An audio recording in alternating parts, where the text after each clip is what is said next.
Assalamualaikum warahmatullahi wabarakatuh. Berjumpa kembali di channel Langit Bukit Menoreh Official. Di kesempatan kali ini, akan melanjutkan cerita di video sebelumnya, sebuah cerita karya Ebes yang berjudul Babat Negeri Leluhur, episode yang ke-22. Sebelum kita masuk ke ceritanya, tekan dulu tombol like video ini dan jangan lupa tekan juga tombol subscribe channel ini. Dan nyalakan juga lonceng notifikasinya, agar tidak ketinggalan cerita-cerita lainnya. Dan seperti apa untuk kisahnya kali ini, langsung saja kita masuk ke ceritanya.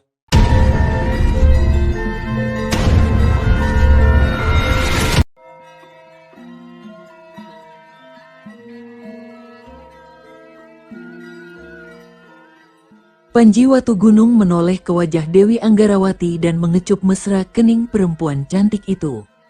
Dewi Anggarawati memejamkan matanya. Dia begitu mencintai laki-laki itu. Sejak pertama kali bertemu di Pondok Kayu, dia sudah jatuh hati kepada Panji Watugunung. Terlebih saat dia ternyata laki-laki yang dijodohkan ayahnya, dia sangat gembira. "Apa Kakang mencintaiku?" tanya Dewi Anggarawati. "Apa aku masih perlu mengatakannya?" Panji Watugunung memandang wajah cantik Anggarawati dengan seksama. Dewi Anggarawati menganggukkan kepalanya pelan. "Aku mencintaimu Dinda, sangat mencintaimu." Panji Watugunung menatap mata Dewi Anggarawati. Senyum bahagia menghiasi bibir mungil Anggarawati. Gadis cantik itu melingkarkan tangan ke leher Panji Watugunung dan menekannya. Wajah mereka bersentuhan. Bibir Anggarawati segera mengecup bibir Panji Watugunung yang berubah menjadi pagutan penuh gairah. Para pengawal Kadipaten Seloageng yang berada tak jauh dari mereka segera memalingkan muka.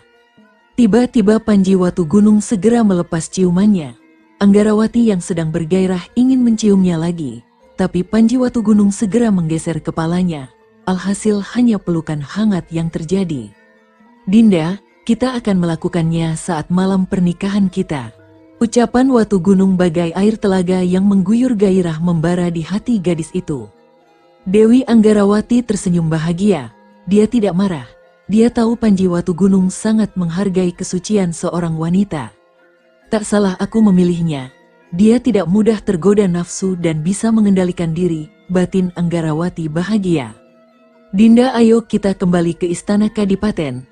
Kita sudah cukup lama berada di luar istana," kata Watugunung yang dijawab anggukan kepala Dewi Anggarawati. Saat pulang, Dewi Anggarawati memaksa untuk berkuda bersama Panji Watugunung, dan lagi-lagi Panji Watugunung memilih mengiyakan keinginan calon istrinya itu. Sepanjang jalan semua orang memandang dengan tatapan mata iri melihat kemesraan mereka berdua. Sampai di Keputran, mereka tetap mesra seakan dunia hanya milik mereka berdua. Lagi-lagi tatapan mata dingin dari dua selir dan satu pelayan menghujani mereka. "Kakang Watugunung tidak malu ya bermesraan di jalan seperti itu?" gerutu Ratna Pitaloka begitu Dewi Anggarawati kembali ke Keputren Seloageng. "Terus kami ini dianggap apa?" Sekar Mayang menimpali. "Dengarkan aku, kalau aku tidak segera menikah dengan Anggarawati, apa aku bisa menjaga kalian dengan menjadi selir? Apa kalian ingin selamanya hanya seperti ini tanpa ada kejelasan? Aku tidak memaksa kalian untuk mengikutiku. Kalau kalian tidak terima, kalian boleh pulang ke padepokan." Panji Watugunung gusar. Ratna Pitaloka dan Sekar Mayang langsung terdiam. Memang mereka tidak bisa menentang tradisi bangsawan. Panji Watugunung memang akan menikah dengan Anggarawati, tapi semua itu dilakukan untuk melindungi mereka. Selir jauh lebih terhormat daripada gundik yang hanya dipakai saat butuh pemenuhan hasrat. "Maafkan kami Kakang, kami terbawa emosi. Kami cemburu melihat kemesraan Kakang." Sekar Mayang menunduk. "Aku menikahi Anggarawati juga agar aku bisa menikahi kalian. Mengapa kalian masih susah percaya padaku?" Panji Watugunung sedikit geram. Ratna Pitaloka dan Sekar Mayang segera memeluk tubuh Panji Watugunung. "Maaf Kakang, aku cemburu," ujar Ratna Pitaloka merah wajahnya. Aku takut Kakang Watugunung meninggalkanku." Sekar Mayang menggigit bibirnya. "Sudahlah, percaya padaku. Aku juga sayang kalian." Panji Watugunung menarik pinggang kedua gadis itu dan semakin merapatkan pelukannya. Dua gadis itu terhanyut dalam dekapan hangat dari Panji Watugunung. mereka lupa masih ada seorang gadis lain di ruangan itu. Seorang prajurit penjaga gerbang keputran berlari masuk serambi. Setelah menghormat prajurit itu berkata, "Ampun Gusti Panji, Bekel Saketi, dan calon prajurit khusus dari Selo Ageng mohon menghadap." "Persilakan masuk." "Baik Gusti Panji." Prajurit itu kembali ke gapura keputran. Panji Watu Gunung melepaskan pelukannya dan duduk di kursi utama serambi keputran. Sekar Mayang, Ratna Pitaloka dan Dewi Srimpi berdiri di samping kursinya. Bekel Saketi dan 9 orang masuk ke keputran. Setelah memberikan hormat, mereka duduk bersila di lantai serambi keputran Selo Ageng. "Maafkan saya mengganggu istirahat Gusti Panji." Mereka orang-orang pilihan dari masing-masing pakuwon di wilayah Selo Ageng. Selanjutnya mereka yang akan mengikuti langkah Gusti Panji menjadi pasukan khusus Garuda Panjalu. Panji Watu Gunung segera mengedarkan pandangannya ke seluruh calon anggota pasukan khususnya. Di antara 9 calon anggota ada seorang wanita. Namun yang paling menarik bukan wanita itu, tapi pemuda berbadan besar dengan wajah terus menunduk dan duduk di belakang. Pemuda itu adalah Jarasandha dari Pakuwon Sata yang pernah membuat masalah dengannya tempo hari. Panji Watu Gunung tersenyum tipis. "Paman, kenapa cuma ada 9? Bukankah ada 10 pakuwon di Selo Ageng?" Saketi tertunduk mendengar pertanyaan Watu Gunung. "Maaf Gusti Panji, calon yang ke-10 adalah saya," jawab Saketi.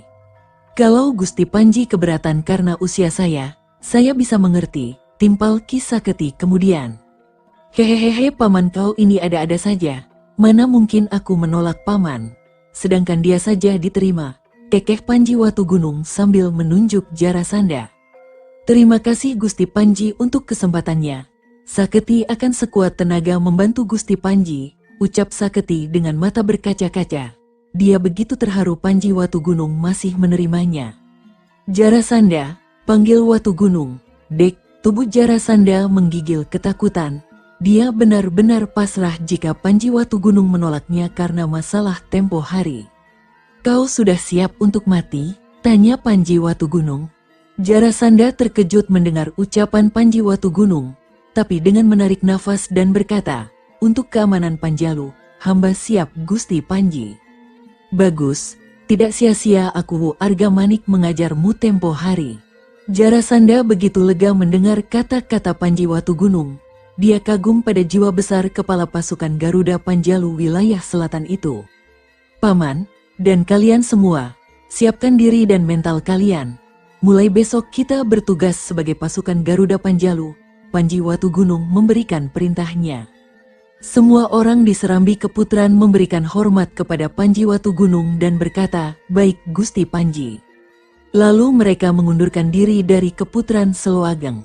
Malam hari, Panji Watu Gunung menghadap ke Adipati Selo Ageng. Dia melaporkan bahwa semua anggota pasukan sudah siap bertugas. Tejo Sumirat tertawa mendengar laporan Panji Watu Gunung. Dia begitu gembira calon mantunya benar-benar bertanggung jawab. Tejo Sumirat segera memberitahukan bahwa Resi Empu Seta dari Siwatan Trapalah sudah menentukan tanggal. Pada tengah Candrawuku Sungsang, atau 15 hari lagi mereka akan menikahkan Panji Watu Gunung dan Dewi Anggarawati. Semuanya gembira. Namun Dewi Anggarawati seketika cemberut saat mendengar ucapan Nararya Candradewi bahwa dia harus dipingit sampai acara pernikahan. Itu artinya dia tidak boleh ikut Panji Watu Gunung ke Pakuwon Bedandar. Esok paginya, rombongan Panji Watu Gunung bersiap berangkat. 5 orang dari Gelang-Gelang, 10 orang dari Selo Ageng dan Panji Watu Gunung beserta Ratna Pitaloka dan Sekar Mayang serta Dewi Srimpi. "Kakang Watu Gunung, hati-hati. Aku menunggu kepulangan Kakang." Dewi Anggarawati menitikkan air mata. Baru kali ini dia berpisah dengan Panji Watu Gunung sejak pertemuan mereka. "Dinda Anggarawati, tenang saja. Kakang akan baik-baik saja. Berdoalah kepada jagat Dewa Batara untuk melindungiku." Panji Watu Gunung memeluk dan mencium kening Dewi Anggarawati untuk menenangkan hatinya. Dewi Anggarawati mencoba tersenyum melepas kepergian Panji Watu Gunung. Rombongan Panji Watu Gunung perlahan meninggalkan istana Kadipaten Selo Ageng. Selepas dari gapura istana, Panji Watu Gunung menggebrak kudanya diikuti oleh anggota pasukan Garuda Panjalu melesat menuju ke timur. Tujuan mereka cuma satu, Pakuwon Bedandar. Pasukan Garuda Panjalu bergerak cepat menuju Pakuwon Bedandar. Dengan kuda-kuda pilihan dan orang-orang yang terlatih, mereka seperti anak panah yang dilepaskan dari busurnya. Pakuwon Bedandar adalah pakuwon paling timur dari wilayah Seloageng dibatasi Kali Aksa yang merupakan batas alam Panjalu dan Jenggala. Daerah di selatan Gunung Kelut ini subur dengan pertanian dan buah-buahan segar. Akuwu Bedandar masih tergolong muda, seumuran dengan Kisah Keti. Namanya Akuwu Madangkungan. Pria ini masih gagah dan punya 1 istri dan 3 orang selir. Setelah melewati Pakuwon Palah, rombongan pasukan Garuda Panjalu terus bergerak ke timur. Landung, anggota pasukan khusus dari Bedandar, menjadi penunjuk jalan didampingi Ludaka. Kisah Keti ditunjuk sebagai wakil kepala pasukan khusus, ditemani Jarasanda berkuda di depan Panji Watu Gunung yang diapit 2 selir dan 1 pelayannya. Gumbrek memimpin prajurit perbekalan, sedangkan Marakeh dan Rakai Sanga tetap mengawal di sisi belakang dengan bantuan dari prajurit dari Kadipaten Seloageng. Sesampai di batas wilayah Pakuwon Bedandar, pasukan Garuda Panjalu terus bergerak cepat menuju istana Pakuwon Bedandar. Debu jalanan beterbangan mengikuti langkah kaki kuda-kuda mereka. 2 pasang mata menatap pasukan itu, kemudian saling berpandangan dan segera berlari menuju selatan. Pasukan Garuda Panjalu terus bergerak cepat. Tak berapa lama mereka sudah sampai di Pakuwon Bedandar. Penjaga gapura istana Pakuwon yang melihat Landung turun dari kudanya, segera menghampiri. "Mereka siapa, Kang? Sepertinya orang penting," tanya prajurit Pakuwon Bedandar yang memang sudah mengenal Landung. "Cepat buka pintu gerbang. Mereka ini pasukan khusus Garuda Panjalu. Itu yang memakai ikat kepala hitam adalah Panglima pasukan, Gusti Pangeran Panji Watu Gunung, calon menantu Gusti Adipati Seloageng. Kau mau dipancung lehermu karena tidak segera membuka pintu gerbang," ancam Landung. Prajurit penjaga gerbang istana Pakuwon segera berlari ke pintu gerbang dan memerintahkan kepada temannya untuk segera membuka pintu gerbang. Para prajurit penjaga gerbang istana Pakuwon pucat dan membungkuk hormat tanpa berani mendongak, sedang Landung merasa bangga menjadi bagian dari pasukan Garuda Panjalu. Panji Watu Gunung menepuk pundak kudanya dan menjejerkan di samping Ludaka dan Landung. "Ludaka dan kau Landung, segera intai markas perampok Barat Kali Aksa. Aku mau mendengar beritanya sebelum malam," Panji Watu Gunung tegas. Landung dan Ludaka segera memberikan hormat dan memacu kuda mereka keluar istana Pakuwon menuju ke timur. Sesampainya di depan balai kota Pakuwon Bedandar, Panji Watu Gunung dan kedua selirnya dan seorang pelayannya segera melompat turun dari kudanya diikuti seluruh anggota pasukan Garuda Panjalu. Akuwu Madangkungan tergopoh-gopoh menghampiri mereka. Madangkungan memberikan hormat kepada Panglima pasukan Garuda Panjalu. Ucap Madangkungan memberikan hormat kepada Panji Watu Gunung. "Berdirilah Kikuwu, aku hanya beberapa hari saja di sini. Dapatkah kau mengizinkan kami menjadikan istana Pakuwon Bedandar sebagai markas sementara pasukan Garuda Panjalu?" tanya Panji Watu Gunung sambil melirik sekeliling istana Pakuwon. Tentu saja Gusti Panglima bisa menjadikan tempat ini sebagai markas sementara. Hamba akan memberitahukan kepada semua orang di istana untuk melayani segenap kebutuhan para prajurit Garuda Panjalu. Akuwu Madangkungan tergagap berbicara dan segera menghormat. Akuwu Madangkungan segera mengantar Panji Watu Gunung dan selir-selirnya ke bangsal tamu, sementara Kisah Keti mengatur para prajurit untuk jaga malam dan mendirikan tenda di samping alun-alun kota. Suasana di istana Pakuwon menjadi ramai. Sementara itu Landung segera melompat turun dari kudanya diikuti Ludaka. Begitu mereka sampai di sebuah sendang, mereka berdua segera menambatkan kuda mereka dan bergerak cepat di antara pohon perdu dan pohon besar di tepi sendang. "Markas mereka balik hutan bambu itu," ujar Landung setengah berbisik pada Ludaka. Ludaka dan Landung bergerak hati-hati melewati hutan bambu. Dan benar saja, di balik rimbun hutan bambu betung, di tempat yang rendah sebuah rumah besar dikelilingi pondok-pondok kecil mengelilingi. Usai memastikan markas mereka, Landung dan Ludaka segera bergegas meninggalkan tempat itu. 2 orang berpakaian biasa berlari menuju gerbang markas perampok. Di depan pintu rumah besar mereka berteriak, "Celaka Lurah, celaka!" Pemimpin mereka, Maktal, adik Mahesa Rangkah yang sebenarnya adalah salah satu anggota Gunung Kematian yang ditugaskan pemimpin mereka, Dewa Maut, untuk merampok dan mengacau perbatasan Panjalu. "Ada apa?" teriak-teriak seperti orang gila. "Mau ku tebas lehermu?" Maktal berteriak geram.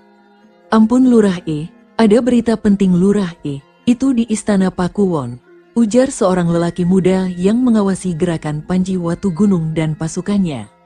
"Iya, kenapa dengan Istana Pakuwon?" Maktal tak sabar. "Itu pasukan." Belum sempat pengintai melapor, seekor merpati surat mendarat di samping Maktal.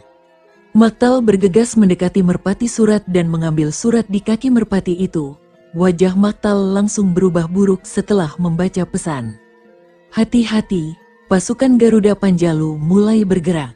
Pasukan Garuda Panjalu, seperti apa mereka?" batin Maktal.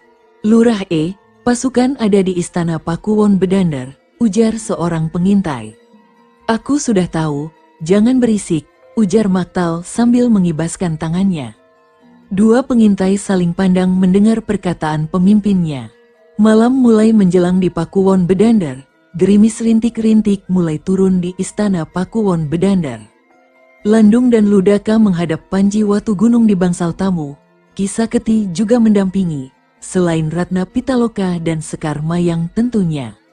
"Ampun Gusti Panji, kami sudah tahu letak markas pengacau keamanan. Markas mereka di timur Sendang Weru, di sebelah hutan bambu betung," ujar Landung sambil menerangkan. "Berapa jumlah mereka?" "Sekitar 40 orang Gusti Panji, itu yang terlihat. Kalau ada tambahan mata-mata mereka di luar sana, kami kurang tahu," jawab Ludaka. "Besok pagi, kerahkan semua anggota pasukan Garuda Panjalu menyerbu markas mereka. Jangan minta bantuan pasukan apapun dari Akuwu Madangkungan. Berita ini tidak boleh keluar dari mulut kalian sampai kita membasmi gerombolan itu," Panji Watugunung tegas. "Kenapa Gusti Panji seperti itu? Apa ada sesuatu?" tanya Ki Saketi setelah Landung dan Ludaka mengundurkan diri. "Aku curiga ada mata-mata mereka di Istana Pakuwon ini Paman. Perasaanku biasanya tidak meleset," ujar Panji Watugunung sambil tersenyum simpul. "Maaf Gusti Panji, hamba sempat bingung. Dari mana Gusti Panji tahu ada gerombolan pengacau keamanan di wilayah Pakuwon Bedandar ini, sedangkan hamba tidak mendengar berita apapun mengenai masalah ini?" Ki Saketi menanyakan hal yang mengganjal pikirannya. Panji Watugunung tersenyum. "Dari seluruh Pakuwon di perbatasan semua melaporkan adanya pengacau Paman, kecuali Pakuwon Bedandar. Bisa dipastikan ada sesuatu yang aneh di sini. Gusti Adipati sudah mengirim mata-mata untuk menyelidiki, dan ternyata ada markas mereka di wilayah Pakuwon ini. Yang aneh, Akuwu Madangkungan sepertinya menutup-nutupinya. Bisa dipastikan Akuwu ini terlibat dalam masalah ini." Ki Saketi mengangguk tanda mengerti. Malam semakin larut, udara dingin menusuk tulang. Malam ini giliran Ratna Pitaloka menemani tidur Panji Watugunung. Cuaca yang dingin membuat tubuh ramping Ratna Pitaloka semakin memepet tubuh Panji Watugunung. "Kenapa Dinda?" Panji Watugunung tersenyum. "Dingin Kakang." Ratna Pitaloka sepertinya kedinginan. "Terus Kakang harus bagaimana?" Panji Watugunung menggoda Ratna Pitaloka. Ratna Pitaloka tak menjawab, hanya melingkarkan kedua tangan Panji Watugunung ke punggungnya. Panji Watugunung mengeratkan pelukannya. Ratna Pitaloka tersenyum manis dan tertidur hingga pagi menjelang tiba. Pasukan Garuda Panjalu bergerak cepat meninggalkan Istana Pakuwon Bedandar ke arah Sendang Weru. Sebelum masuk hutan bambu betung, Panji Watugunung memerintahkan kepada Ludaka, Arimbi, Rajekwesi dan Laras menyelinap ke atas tebing untuk melindungi anggota pasukan dengan panah mereka. Sedangkan Landung dan sisa pasukan Garuda Panjalu. 15 orang pasukan Garuda Panjalu sudah sampai di gerbang markas. Dua penjaga berwajah bengis mendekati mereka. "Siapa kalian? Ada urusan apa ke sini?" teriak salah satu penjaga berwajah codet. "Kami pasukan Garuda Panjalu, kalian menyerah atau kami hancurkan," teriak Ki Saketi. Seorang penjaga yang masih di gerbang segera memukul kentongan.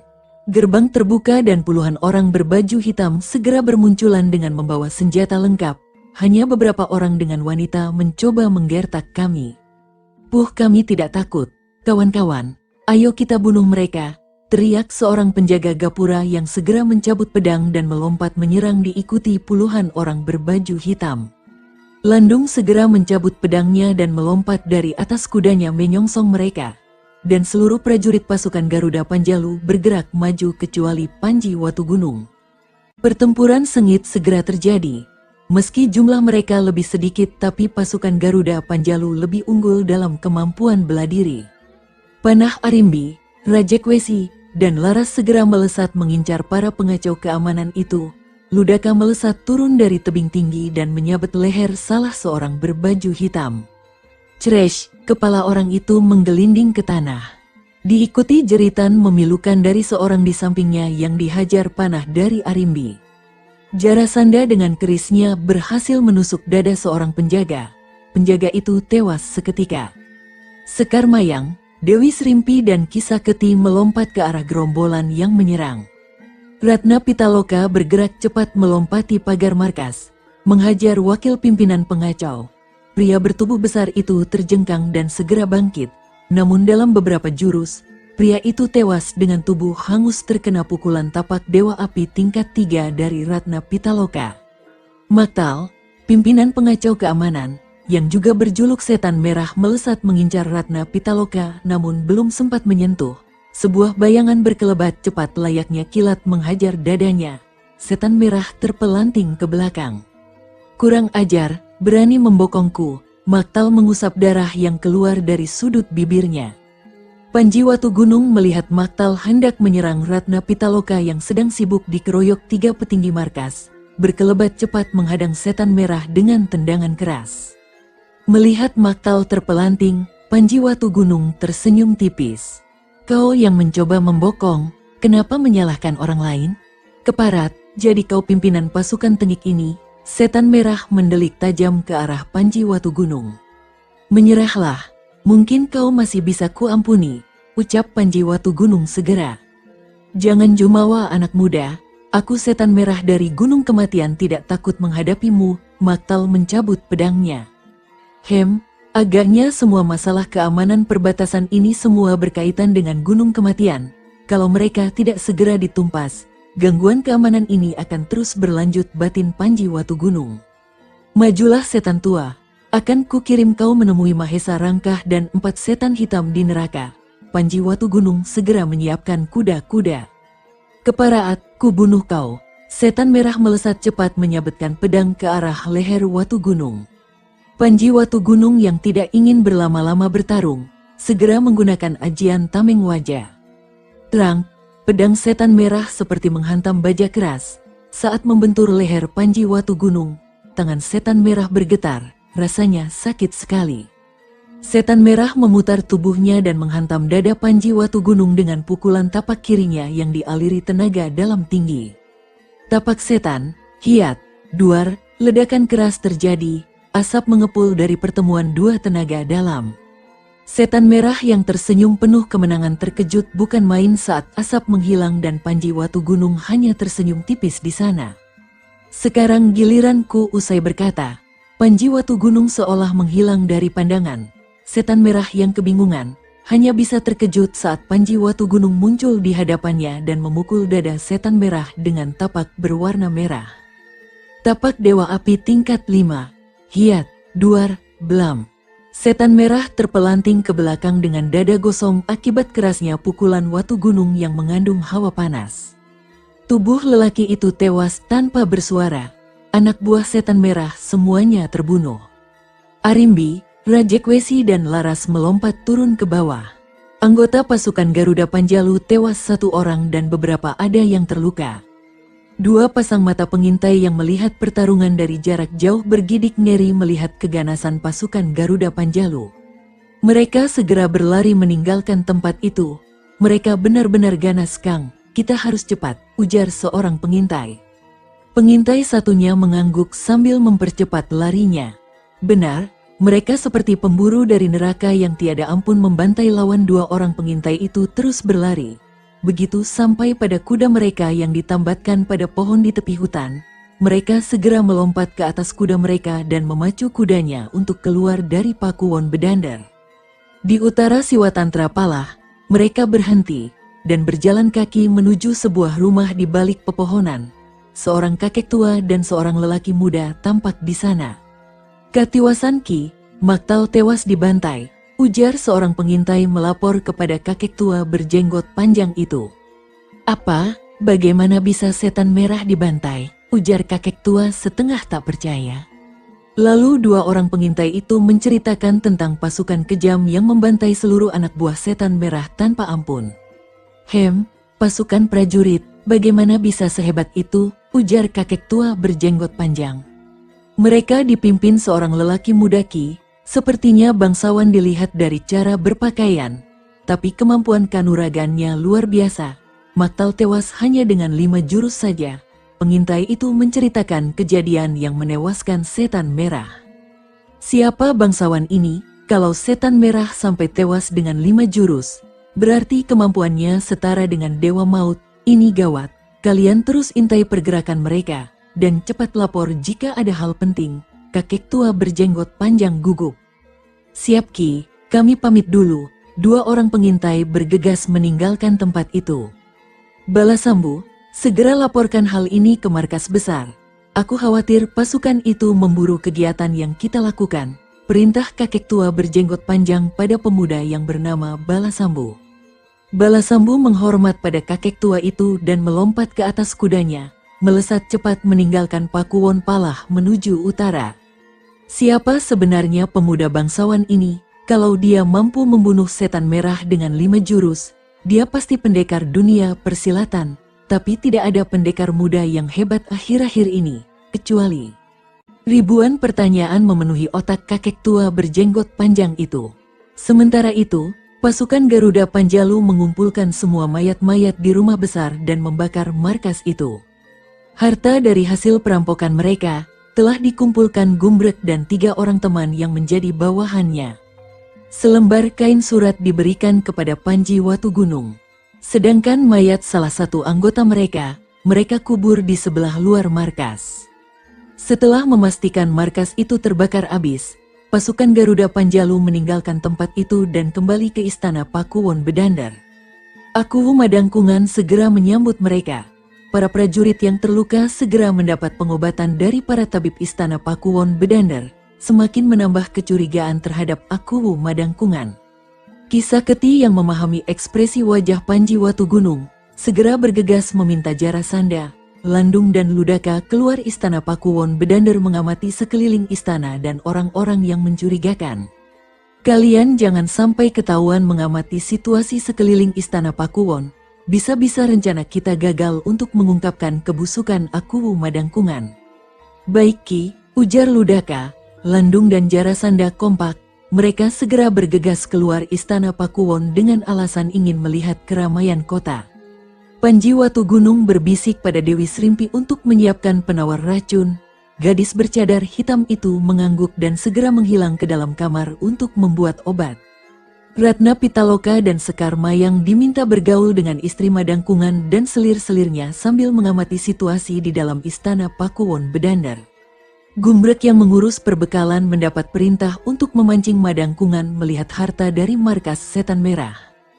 Mata Madangkungan melebar melihat tumpukan kepeng perak dan emas yang dijaga Gumbrek dan 3 kawannya. Ikan besar ini akan tertangkap basah nanti malam.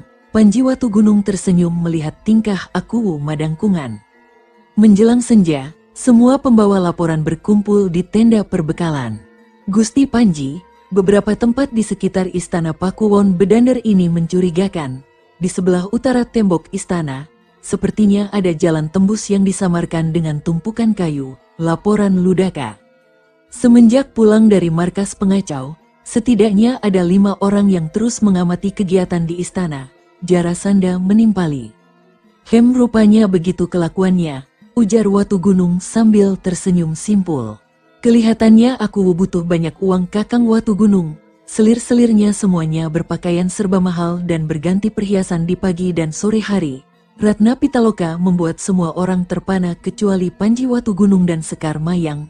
Mereka tak menduga bahwa perkiraan Panji Watugunung tidak meleset sama sekali. "Malam ini kita bagi tugas." Landung, Jarasanda ajak pengawal depan minum arak untuk mengalihkan perhatian. Gumbrek, Atur orangmu dengan penjagaan longgar. Ludaka, ajak Arimbi, Rajakwesi dan Laras menyelinap di tempat gelap. Kisah Keti dan yang lainnya akan bersikap biasa, ujar Panji Watugunung membagi tugas. Srimpi, mana penawar racunnya? Dewi Srimpi segera mendekat ke Panji Watugunung dan menyerahkan botol keramik berisi pil kecil berwarna kecoklatan. Ini pil penawar racun, dugaanku tidak meleset. Madangkungan sepertinya ingin mengambil harta ini, dan berita dari Dinda Mayang, mereka akan memasukkan obat tidur ke dalam makanan. Kalian semua akan tetap terjaga meski memakan obat tidur itu. Tapi untuk Gumbrek dan yang menjaga perbekalan aku minta kalian pura-pura tidur selepas makan malam. Semua orang mengangguk tanda mengerti dan melaksanakan kegiatan seperti biasa. Selepas rona merah di langit barat menghilang, puluhan dayang mengantar makanan ke Panji Watugunung dan rombongan pasukan Garuda Panjalu. Aku Madangkungan menyeringai lebar melihat anggota pasukan Garuda Panjalu makan dengan lahap. Menjelang tengah malam, bulan selepas purnama masih separuh lebih. 10 orang berpakaian hitam dengan penutup wajah, bergerak hati-hati di kegelapan bayangan malam. Gerakan mereka sangat lincah seperti terbiasa. Mereka tidak menyadari 4 pasang mata terus mengikuti gerakan mereka. Jarasanda dan Landung yang pura-pura mabuk, sekilas melirik ke mereka. Kisah Keti yang dalam posisi tertidur di serambi bangsal pun hanya melirik sebentar. Saat memasuki tenda perbekalan, tampak Gumbrek dan 3 orang anak buahnya tertidur. Salah satu bayangan itu menggoyangkan tubuh Gumbrek namun kelihatannya Gumbrek benar-benar tertidur.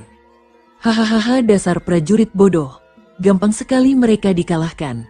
Ayo kita ambil semua harta ini, cepat. Seorang pria memberi perintah kepada orang-orang berbaju hitam. Dengan cepat mereka menggotong peti kecil kepeng uang dan perhiasan serta kain sutra mahal keluar tenda perbekalan. Belum sampai 5 langkah, suara berat menghentikan langkah mereka. Kalian mau bawa kemana peti itu? Kisah Keti beserta prajurit-prajurit Garuda Panjalu sudah mengepung tempat itu. Orang-orang berpakaian hitam itu tersentak melihat mereka sudah terkepung. Bukankah kalian sudah kena obat tidur? Suara tergagap keluar dari salah satu orang berpakaian hitam dan memakai penutup wajah. Tenang saja, obat seperti itu tak akan berpengaruh terhadap kami aku Madangkungan. Dek, suara Panji Watugunung benar-benar membuat aku Madangkungan pucat pasi. Panji Watugunung berjalan pelan diikuti 2 selir dan 1 pelayannya. Kau pikir aku tidak tahu? Siapa yang membocorkan rahasia kedatangan kami ke markas pengacau keamanan itu?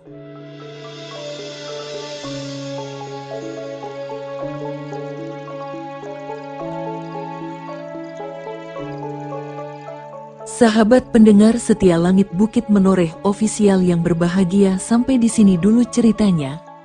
Bagaimana kelanjutan kisahnya? Nantikan kelanjutan cerita ini di video berikutnya. Agar tidak ketinggalan kelanjutan cerita ini, klik tombol subscribe channel ini, dan nyalakan juga lonceng notifikasinya. Wassalamualaikum warahmatullahi wabarakatuh.